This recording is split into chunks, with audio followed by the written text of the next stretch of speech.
Hi, gang. Bob Bolden here for the Mystery Project with another episode of Clean Sweep by Elf Silver. Like everywhere in the country, Membertou County is in the throes of the festive season. But just before Christmas, things didn't look like a reflection of goodwill to all men. Even allowing for the usual number of Grinches and unreconstructed Scrooges, Bonnie Marsden's community had some vicious problems that looked like becoming deadly. Clean Sweep number 17, Fast Food Franchise Bank, starring Deborah Allen and Richard Donat as Bonnie and Ben Marsden.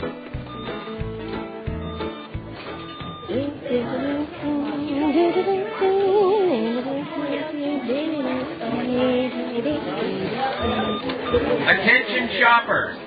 McNeil's Food Stores is featuring a special today on fresh...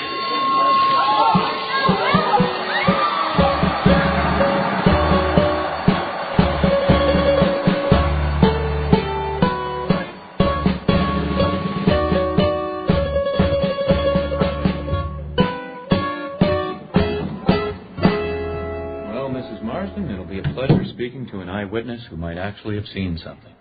I'm afraid I'm going to disappoint you, Corporal Qualcher. All I saw was smoke started spewing out of the food bank bin at the front of the store. Then that section of sprinklers came on and put out the fire. It wasn't a fire. Come again? The fire in the food bank bin was only a smoke bomb. Just enough to start spoiling the food in the bin and then set off the sprinklers to finish the job. Who'd want to do a thing like that? I wish I knew. But whoever it is making a campaign of it. How's that? We've been trying to keep it out of the press. Why? Well, from our perspective, to prevent copycat crimes. From Cecil McNeil's perspective, I suppose, to prevent customers from thinking that walking into one of his supermarkets stands them a good chance of walking into a fire alarm. Campaign?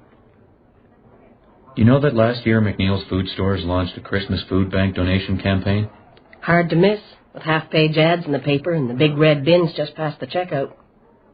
I usually try to pick up an extra box of Kraft Dinner or a can of peas or something to put in on the way out. Well, they had no difficulties last year, but this year, their Halifax store had a real fire in the food bank bin. Only smoldering, but it brought out the fire extinguishers and spoiled all the donations. In their Dartmouth store, someone scattered in a bag of broken batteries. In their Wolfville store, well, you get the picture. What a sin. Why would anybody want it? One possibility would be some sick person targeting the food banks. But since it's only at the McNeil store bins, it seems most likely that it's someone with a vendetta against McNeil's. Probably Cecil McNeil in particular. Cease doesn't seem like the kind of guy anybody'd start a vendetta against. You know Mr. McNeil? I clean his house twice a month. Well, it'll be once a week from now till Christmas. Then you know him much better than I do. Although, I have interviewed him extensively during the course of this investigation. Given the pettiness of the crimes, though, the likelier motive seems plain jealousy. Jealousy? There are people in this part of the world, in any part of the world, who take it personally when someone who started out as ordinary as they are ends up driving a Lincoln Continental and living in a mansion. Cecil McNeil inherited the responsibility for a small-town family grocery store and built it into a chain of 8 supermarkets and a dozen fast food franchises. But why just the food bank bins? Well, maybe the newspaper photographs of Cecil McNeil getting a philanthropist award were the last straw. I know it's pretty slim, but if you happen to hear any rumors around the community, I'll let you know. But I don't think it's something anybody's going to go around bragging about.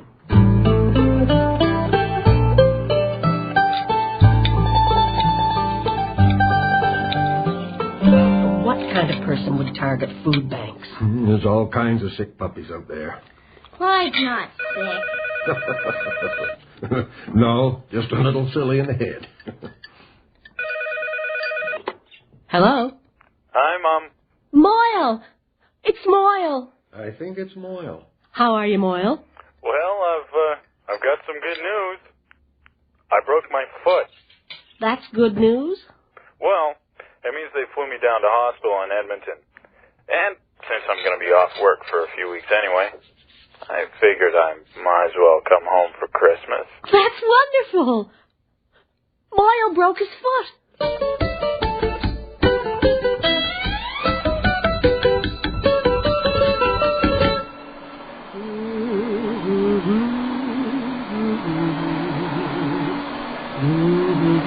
Good morning, Bonnie. Oh, hi, Cease. I'm just running in and out. The county renewal meeting went on too long. If I don't get my wife out of the mall soon, I'll be paying off Christmas till next Christmas. But I wanted to mention, you usually just have to give the blue guest room a lick and a promise, but I'm afraid you'll have to do the whole number on it for the next few weeks. My sister's staying over through Christmas. That's nice. Well, certainly is. What's Christmas without family? So you won't be too taken by surprise if she comes in. She's on crutches. Well, not on crutches, just those metal jobbies with the armbands. Did she break something? I wish it was that simple. Donna has multiple sclerosis. What a sin. Oh, it could be a lot worse. She's not in a wheelchair yet. And maybe never will be. Well, she gets around some spry on those canes, though. And bought herself a car with hand control, so she's as self-sufficient as anybody. I just wanted to forewarn you that Donna doesn't like people feeling sorry for her. I don't blame her. Cease, I was in your store yesterday when the smoke bomb went off. Oh? I'm afraid I didn't see anything that could help the police, but I heard about the other stores. Oh. Yeah. Corporal Kowalchuk warned me they might not be able to hold off the press much longer. You see, Bonnie, if people get the idea their donations are just going to get ruined, they might stop giving. Well, do you have any idea at all why somebody might want to do such a terrible thing? Not a clue in the world, Bonnie. I guess there's always somebody out there that just can't stand the idea of somebody less fortunate getting a free meal. I can just hope that whoever it is will quit if it doesn't draw enough attention to get his kicks. I think what you're doing for the food banks is wonderful, Cease. Well, I've gotten a lot out of the communities my stores are in over the years. I think it's only fair that I try to give a little back. It'd be nice if a few other people who'd taken a lot out of communities thought that way. That's just the way I was brought up. Anyways, I better get on my horse. I'll see you later, Bonnie. Come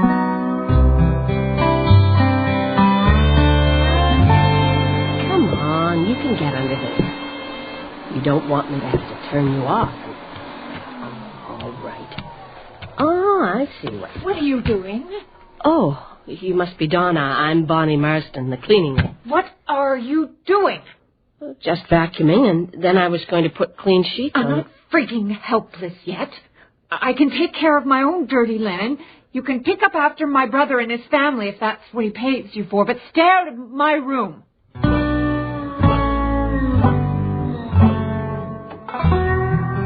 If she hadn't been on crutches, I would have plowed her. People on crutches are the best people to plow. I hope Moyle keeps that in mind if he's thinking of going out to the Black Briar while he's home. Are you going to be here when Melissa gets home from school? It could be. Why? I was thinking of going to see Gordon McLean at the food bank. Planning on making a withdrawal?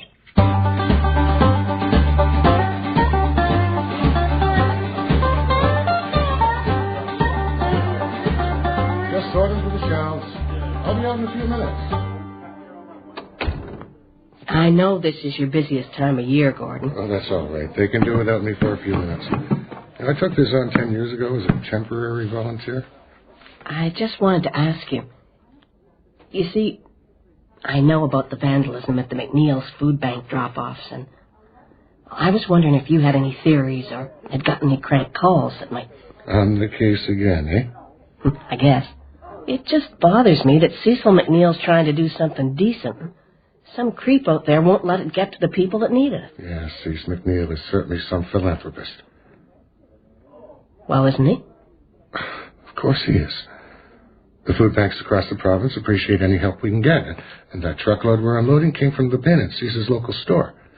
But it's his sister that... His sister that what? Yeah, I really shouldn't say anything, but Well, since you're trying to find out who's got it in for the McNeils and the food banks, you should probably know that Cecil isn't the only McNeil who's... You see, donations of canned goods or macaroni or whatever are wonderful. But what really helps us out is donations of money. Say we get people bringing in food that totals $100 at the grocery store. Well, if we had that $100, we could use it to buy in bulk, wholesale, and get double or triple that amount of food. I never thought of that. Most people don't. No reason why they should, and like I said, we're happy to get any kind of help we can. But Donna McNeil, well, she inherited 10 or 20% of the family business, thereabouts. She lives in a tiny little studio apartment in Halifax and hardly spends a nickel on herself, except basics and medication for her MS. The rest of it goes to charity. Can't be the same Donna McNeil. You met her? I'll say. Just for a minute. Near bit my head off. And she can be like that when she's moody. Now, every year since I've been here, Donna McNeil comes in with a check for a lot of money. She makes it very clear that if anyone except Revenue Canada finds out about it, that'll be the last check we see. Well, why does she want to keep it such a secret? I asked her once, kind of hinted around it, when she took me out for lunch a couple of years ago. She didn't answer straight out, just kind of hinted around it. She said her mother's side of the family came from Massachusetts way back when. She told me that in the old Massachusetts towns, the Puritans had an officer called the Overseer of the Poor. If you wanted to help out a poor family, you'd sneak over to the Overseer of the Poor and give your donation to him, and he'd hand it out without ever telling anyone where it came from. Because, they said, if people knew you were helping out the less fortunate, it wasn't charity, it was pride. It's a nice idea, but most people like to see their names in the paper. Well, Donna McNeil doesn't, so please keep it to yourself. What's that? I know it isn't much, but what you said about money donations and Christmas is coming up. Exactly. $20 is going to make a hell of a difference to your Christmas. Put it back in your purse. Gordon. Bonnie, I've got regulars coming in here with more income than you and Ben. And if that bill's still on my desk when you're gone, I'm going to light my pipe with it. And Bonnie? Yeah? Thanks.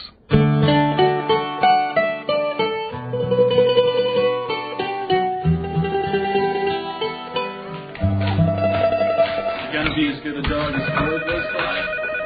Nobody's as good as a dog as boys. Well, Clyde's working. Hello? Mrs. Marsden? Yes? It's Donna McNeil. I owe you an apology. What for? Oh, I think you know what for. Shrieking at you like I was Princess Di and you were one of the servants. Oh, that's all right. If I came home and found a strange person in my room. There's lots of people stranger than you.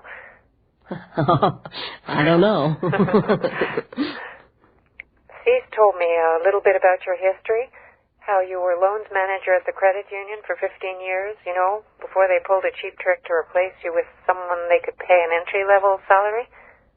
Sometimes I get so involved with feeling sorry for myself, I don't think that other people have troubles of their own. Oh, I'm doing all right. So next time you're up cleaning the house, I'd be happy if you did my room as well. Frankly, I never could stand housework, and as long as Cease is paying you by the hour, you might as well get in another hour or two.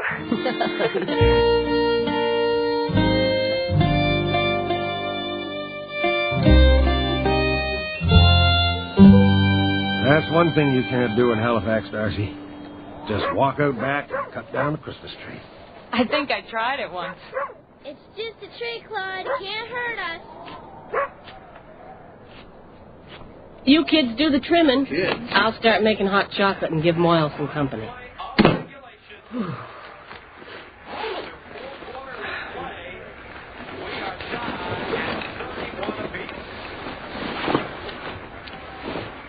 Moyle? Yeah. I'm going by the pick-and-wear tomorrow to do some Christmas shopping.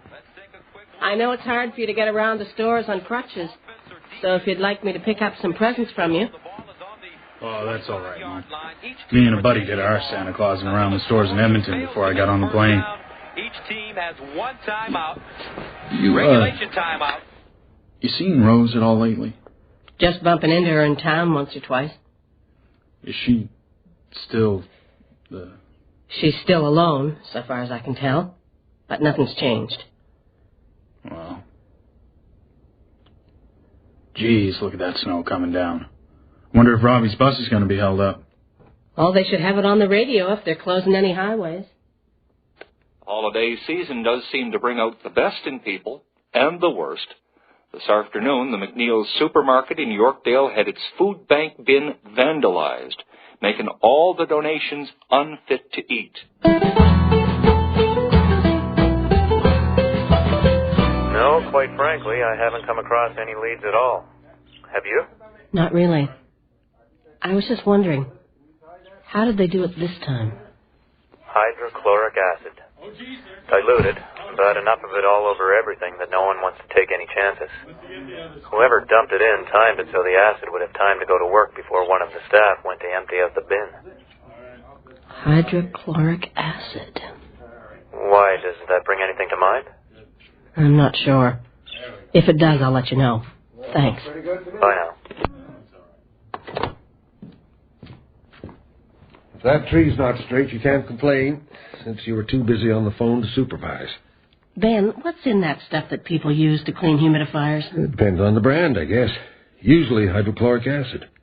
Well, the first time I cleaned Donna McNeil's room, or started to, the vacuum cleaner kept bumping up against something under the bed. Oh. A bag of 4 or 5 bottles of humidifier cleaner. Cleaning houses, you find all kinds of strange things under the bed, so I never thought anything about it. Maybe there was a sale on. There's nobody like rich people fronting bargains. When I cleaned her room yesterday, those bottles weren't there. So? So, I have to do some Christmas shopping. You might have to make supper for the troops. Well, not if Darcy and Robbie have anything to say about it.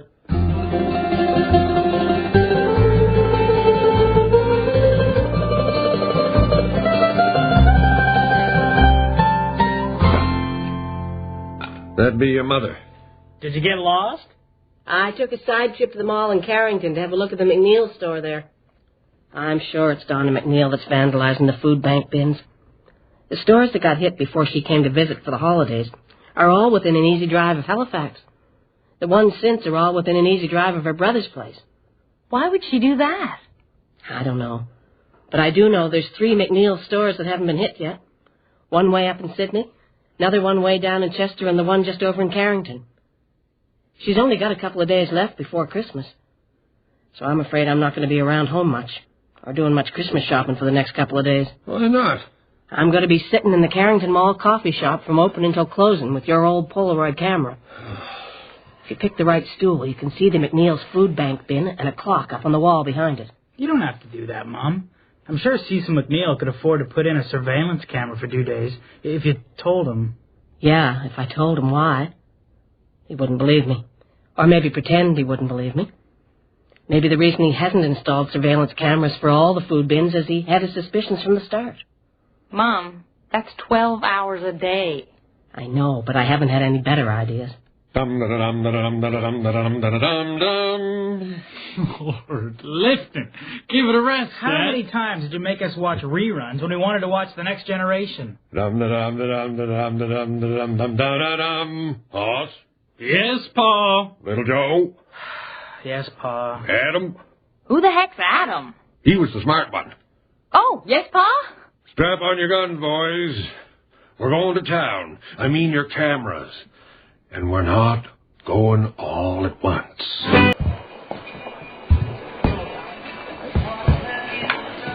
Did you keep the seat warm for me? Oh, you're lucky it isn't warm and wet. 2 hours of drinking tea. Here, I'll hold your crutches. There, look. Here's the minute camera. I gotta go. Yeah, I guess you do. Can I get you anything? Sure, I'll have it. No, it's okay.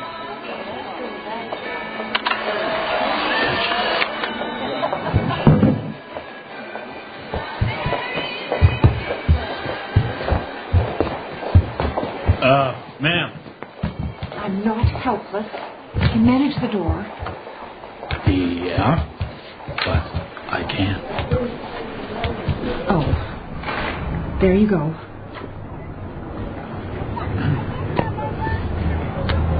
Thank you. Crutches or not, ma'am, I wouldn't want to mess with you. Have a nice day now.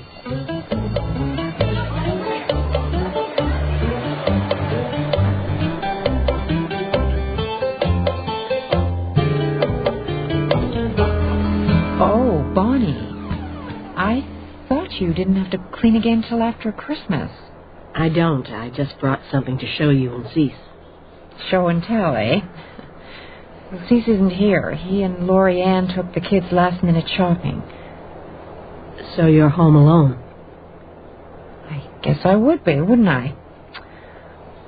Well, are you coming in, or do you want me to hold the door open all day? Sure. I mean... Thank you. I have a Polaroid I think you'd like to look at. No, don't take it. Just take a look. Well, I guess somebody was bound to catch me eventually. Funny. Maybe somewhere subconscious I was kind of hoping someone would. Maybe somewhere subconscious Cease was hoping to hell someone wouldn't. I wondered. Why were you doing it? Maybe better to ask why Cecil's been doing the food bank promotion. Out of the goodness of his big, warm heart? Well, I guess McNeil's stores get some publicity out of it. Free publicity. Most of the newspapers and broadcasters donate the space for such a good cause. The rest Cease writes off as community service. Well, what's the harm in that? He gets a bit of promotion, and the food bank gets promotion, and food. You think that's all there is to it? Did you ever put a food donation onto one of McNeil's store's food bank bins? Yeah, a few times. How'd you go about it? Oh, there's no big trick to it. They've got those special bags waiting at the checkout counter, so while you're going through the aisles, you maybe pick up an extra box of Kraft Dinner or a can of... Oh. Yeah. Maybe Cease only makes half a cent off one item, 4 cents off another, items people weren't going to buy for themselves. 8 stores with thousands of people going through them every week, especially just before Christmas. Every little bit of profit helps. But every little bit helps the food banks, too. Don't you understand? 17.5% of those profits come to me. I'm not just an innocent bystander. And there wasn't a damn thing I could do about it. Oh, you must have had some say in it if you own 17.5%. 17.5 isn't a voting majority. Oh, I had it out with Cease a few times last year when he first invented McNeil's Christmas food bank drive. But it was always, I'll take care of the business, you poor little cripple. Just take your pills and clip your coupons. So when he started it up again this year, I thought maybe if it started causing him more trouble than profits, he'd stop. So take your Polaroid to the Mounties and let them splash the arrest all over the papers. I think for once I'm going to actually enjoy explaining myself to the press.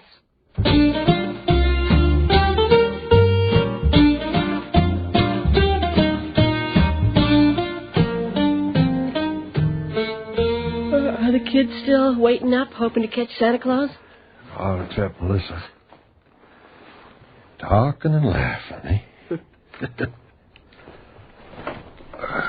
I wonder what Cease and Donna are doing. You know, I can't decide what I think about the McNeils and all that.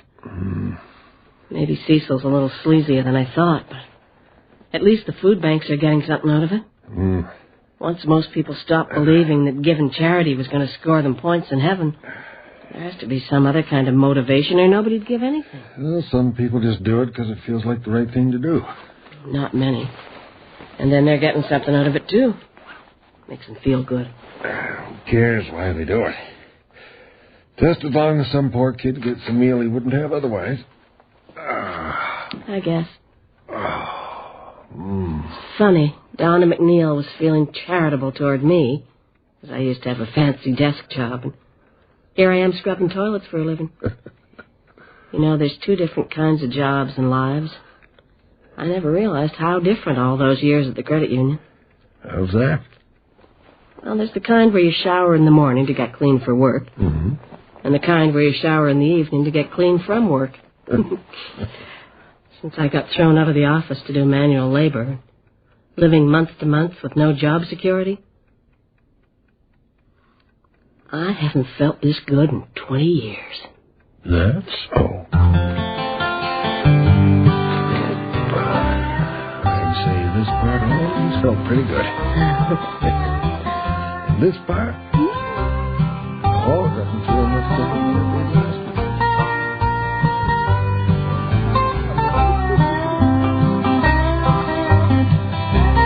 You've been listening to episode 17 of Clean Sweep, a play called Fast Food Franchise Bank, written by Alf Silver.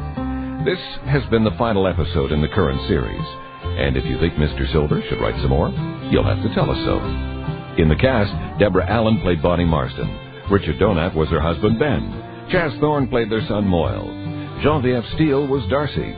Ryan Rogerson played the other Marsden boy, Robbie. Ashley Swain was Melissa, the baby of the family. Mike Pellerin was Corporal Kowalchuk. John Dart played Gordon McLean. John Dunsworth appeared as Cecil McNeil.